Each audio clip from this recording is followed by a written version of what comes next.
This is Rodney, Uncle to Elevated Essence. I am in dual doctoral programs of naturopathic medicine as well as acupuncture or traditional Chinese medicine. And my intention for this video is for this channel rather, is to just extend some of the wisdom and knowledge that I'm acquiring throughout this journey and throughout these programs, to empower you to advocate for yourself when you're scouting various avenues for wellness or holistic centered care. And really just kind of to document the learning that I am undergoing in real time, if you will. So today we're going to discuss some of the environmental impacts that can be influential in your health and healing journey. And I intend to give some resources and things to kind of be aware of as you are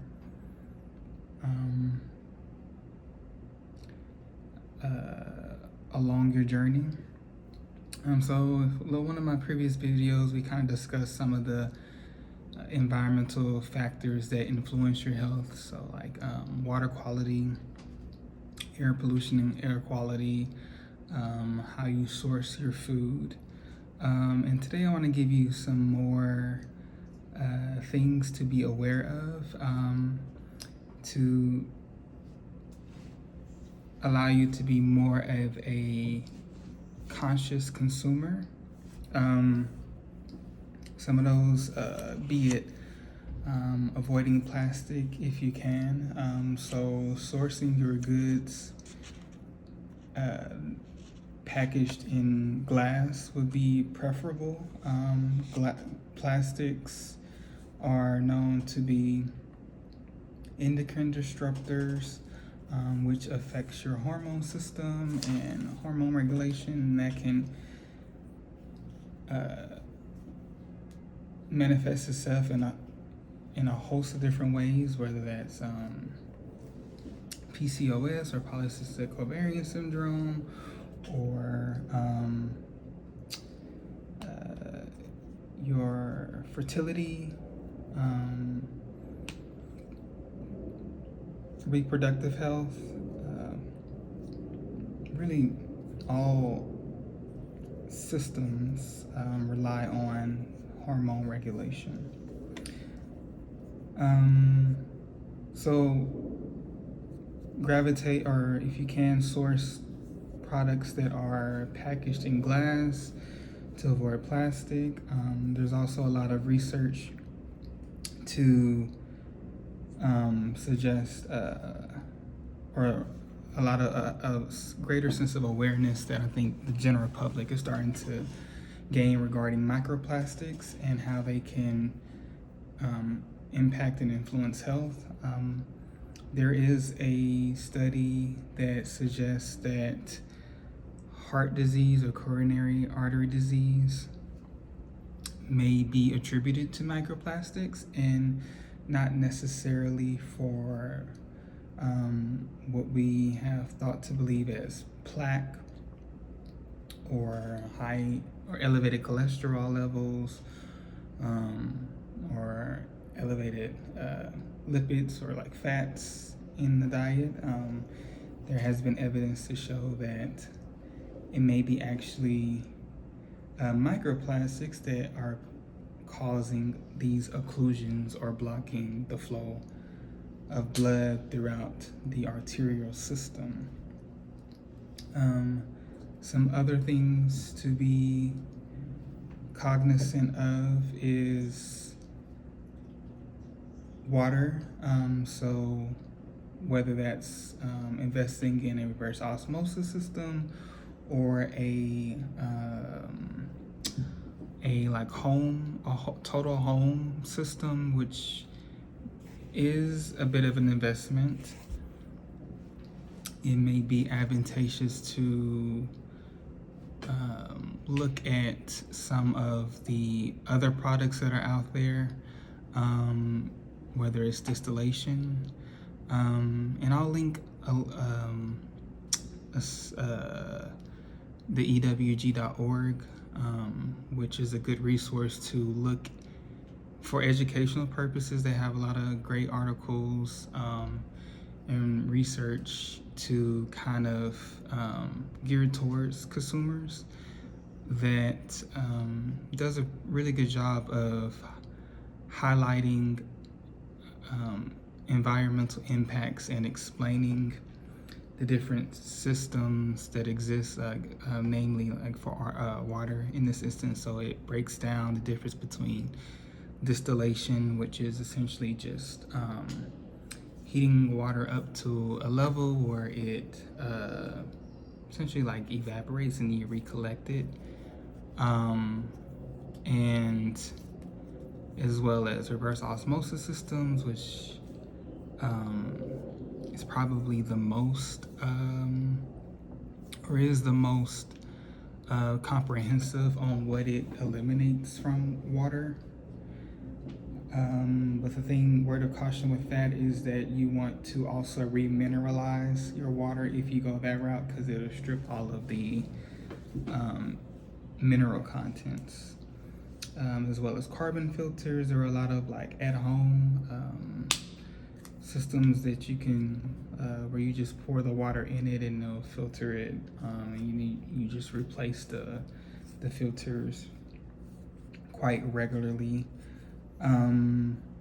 Also being aware of skincare, so avoiding BPA, fragrances like phthalates, also endocrine disruptors, BPB. I know there was like this big to do a few years ago about BPA and things being BPA free, but a word of caution is that some of these companies have sought to replace that with BPB, which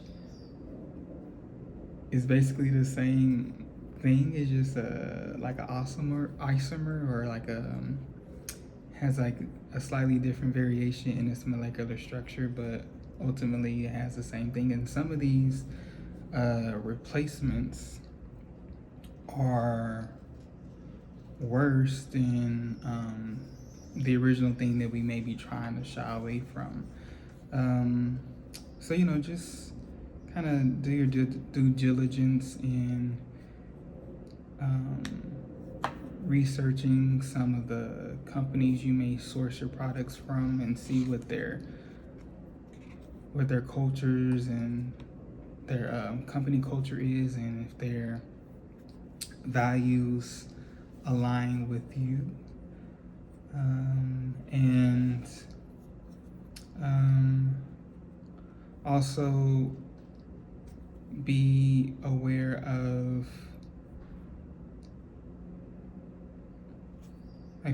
food sources. So for instance, like with eggs, and there is a difference between like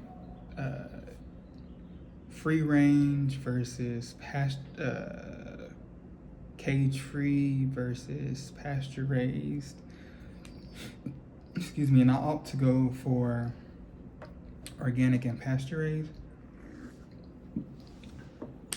because pasture raised, they actually are like in the pasture and in the fields, just living their normal life, as opposed to like cage free, where they may be only roaming for an hour or a few hours throughout the day, and the rest of the time they're confined to some space, or conventional, where they never see the light of day.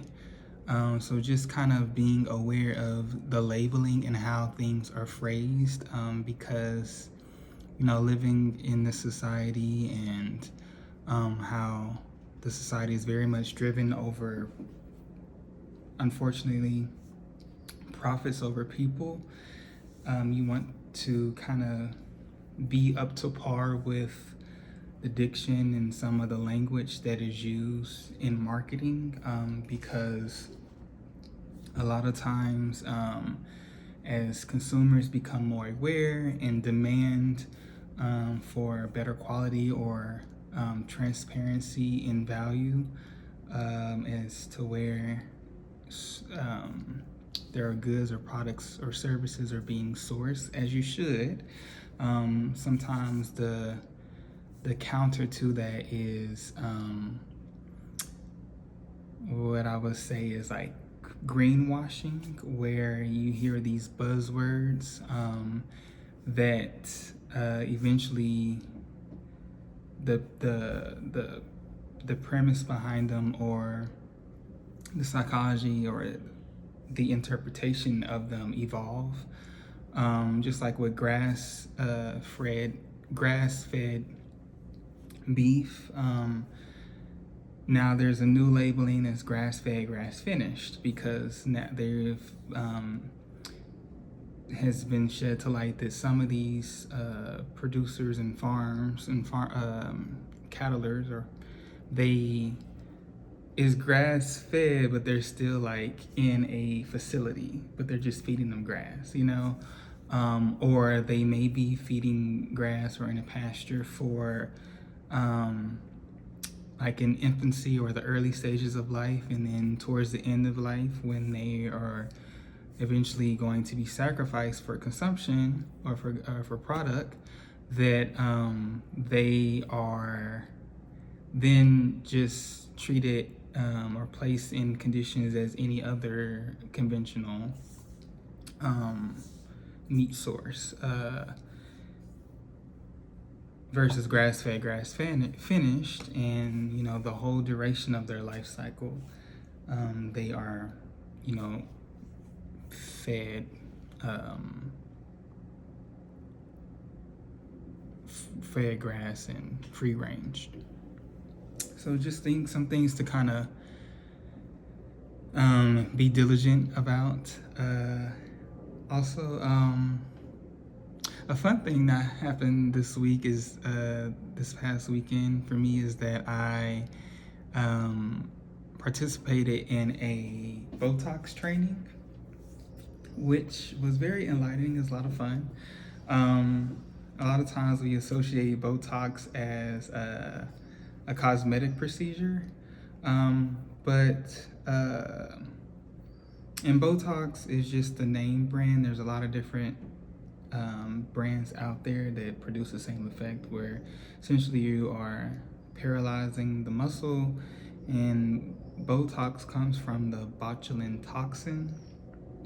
So it's actually like a bacteria.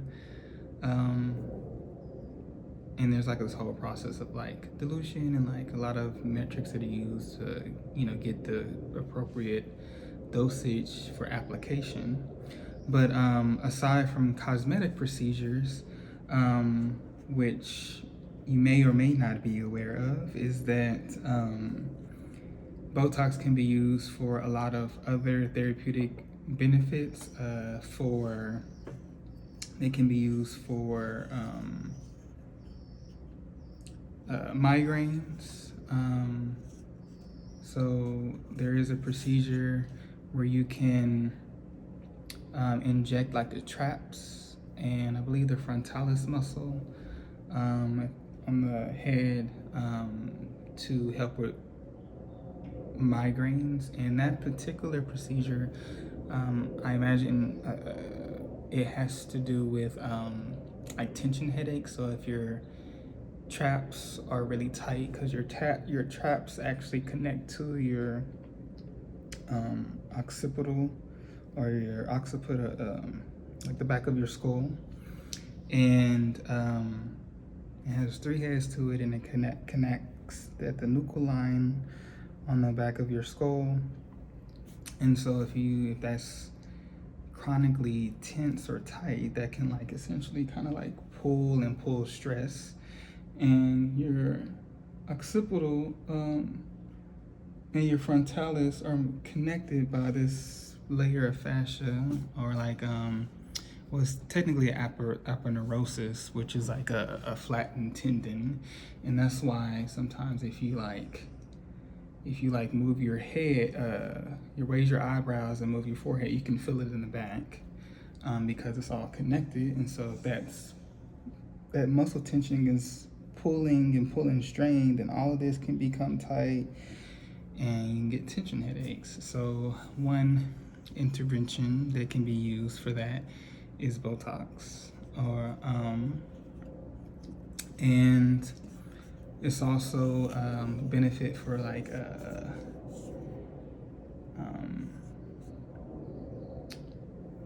for increased sweating. So people that have an issue or discomfort with excessive sweating, you can inject Botox to the glands to reduce its activity, so you don't sweat as much. But the thing of caution with that particular intervention is that you want to be aware of not going too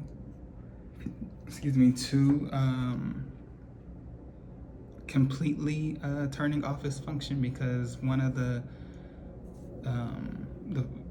the benefits of sweating is that it releases, it's a way to kind of help drain the lymphatic system and release toxins from the body. So if you're not sweating, then you're not releasing toxins, and they're just continuously circulating through your circulatory system, which is not good. And I have personal experience with this with my mother. She had a stroke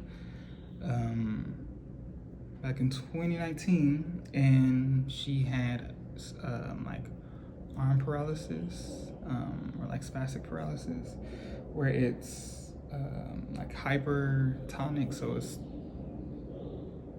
there's like this chronic tension or tightness, and there are interventions where you can go in with Botox throughout various points along the arm to kind of help relax and release that muscle, which can, well, I've seen it provide a lot of relief. So just a little fun fact, there are therapeutic benefits aside of cosmetics that Botox can be used for. So I find that to be quite fascinating in my extracurricular studies, if you will, over this weekend. So yeah, I digress from that. Back to the environment. Also being aware of your air quality. So there is research out there that shows that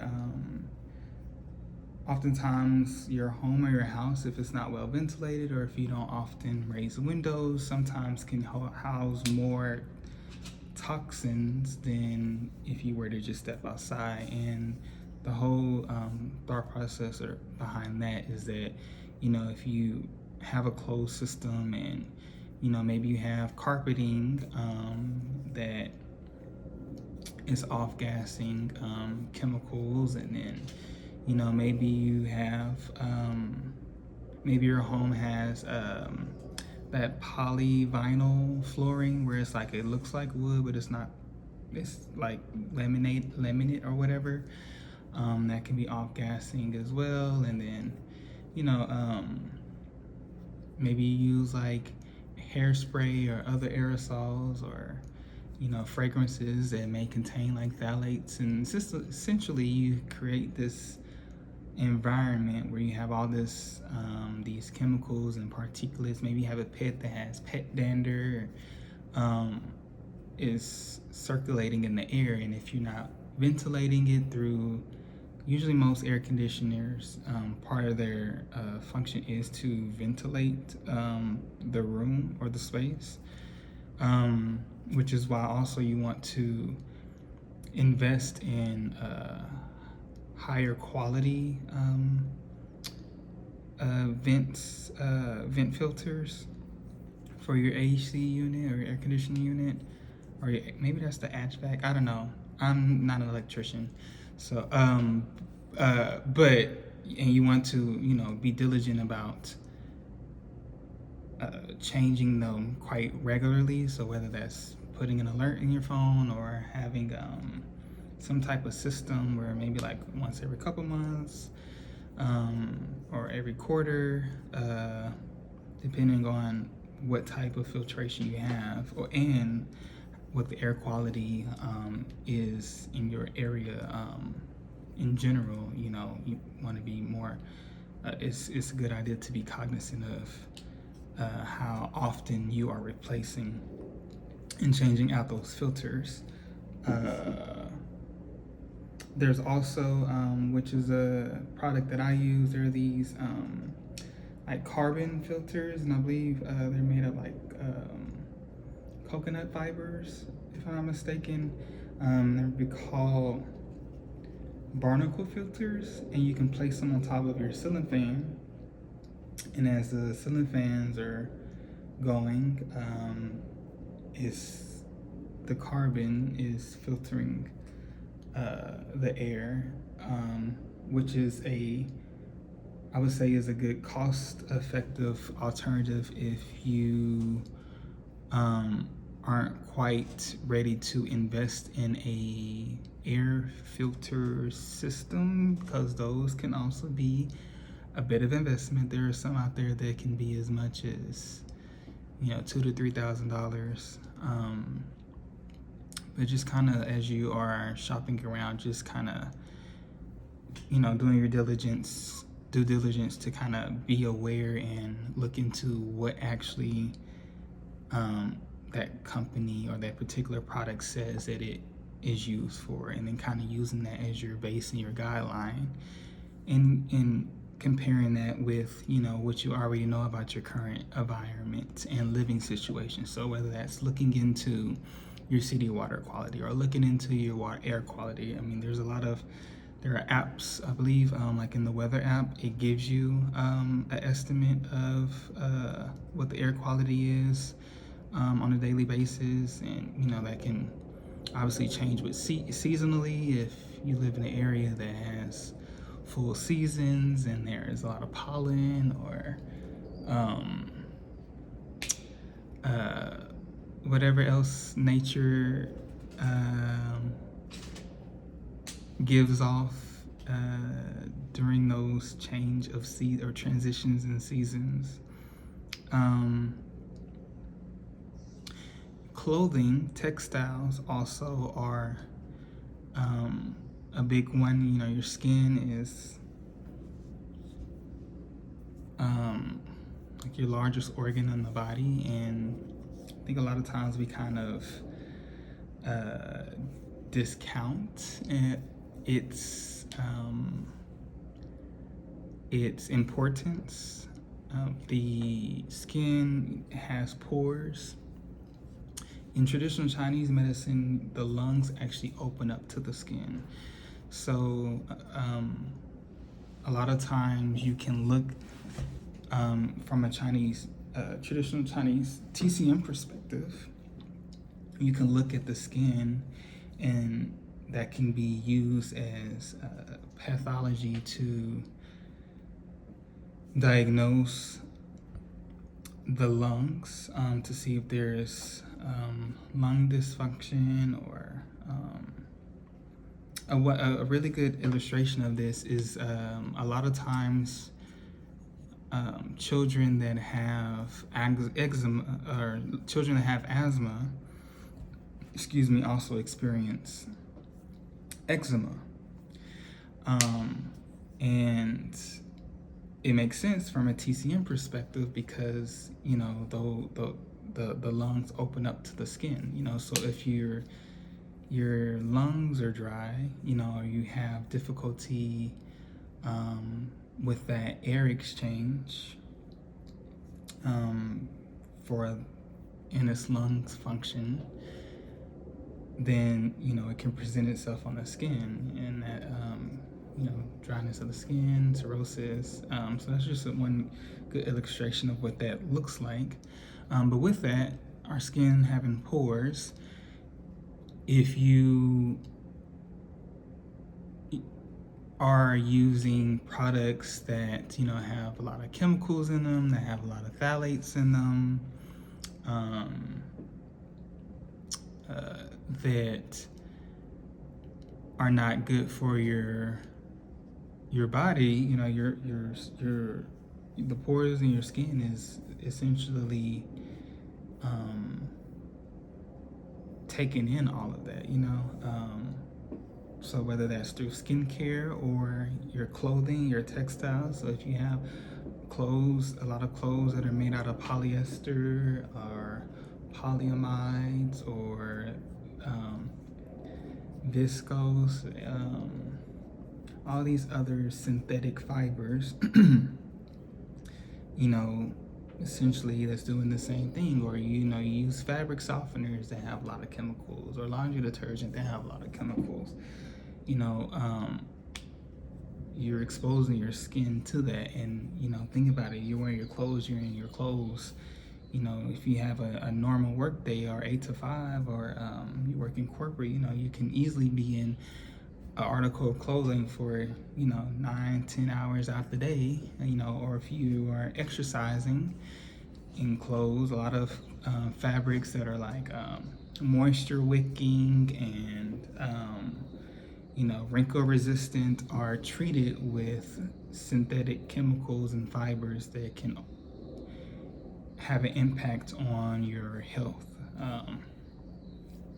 and cause disruption and disease within the body. So I would encourage you to read the labeling as you are shopping, and if you can, get 100% cotton or linen or wool. There was actually a study that was conducted in Israel, I believe, where they looked at different textiles. Quite fascinating, and they showed that textiles and fabrics have a energy or a frequency about them. And they rated them on a scale, and I believe there's a chart within that article. I think I have it saved somewhere, and I'll post it as well in the description. Is that they rated the textiles, and it rated them according to their level of frequency. So some were shown to like lower your frequency or your overall vibration. Some were shown to raise them, and then some were just kind of neutral. And it's kind of to take that a step further a little bit, it's interesting too, because the fabrics that they found to be more or the highest on that scale are actually fabrics that are mentioned in the Bible. So wool, I believe, was the highest. Wool, linen, and 100% cotton. And the really interesting thing about that is that in the Bible it talks about not mixing fabrics, or not mixing linen or textile. I think it was linen and wool was the example in the Bible, if I'm not mistaken. And within the study, they actually showed that textiles that were a hybrid or a mix of wool and linen, they actually lower your vibration, because it was like their energy kind of canceled each other out. So both linen and wool have the highest frequency, and to a point where it actually can be healing to you. versus like silk, I believe, was lower on that scale, which was I found to be a bit shocking because silk is tended to be like luxurious and oftentimes a bit costly, as well as and then some of the lower ones, of course, were like polyester and viscose and radon. So yeah, it was quite enlightening study that illustrated, aside from like the physical aspect of being cognizant of what you are draping yourself with, but also the energy behind it. So yeah, I hope that is helpful. Excuse me. And that you were able to find new ways to, or fun ways to kind of incorporate some of these suggestions. Granted, I'm a student, so I am in no ways your doctor or giving any information for you to make drastic changes.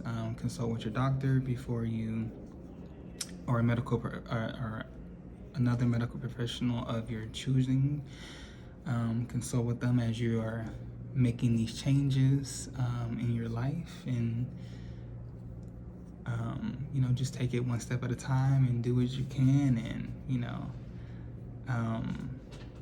and eventually you'll look back and see how far you have come.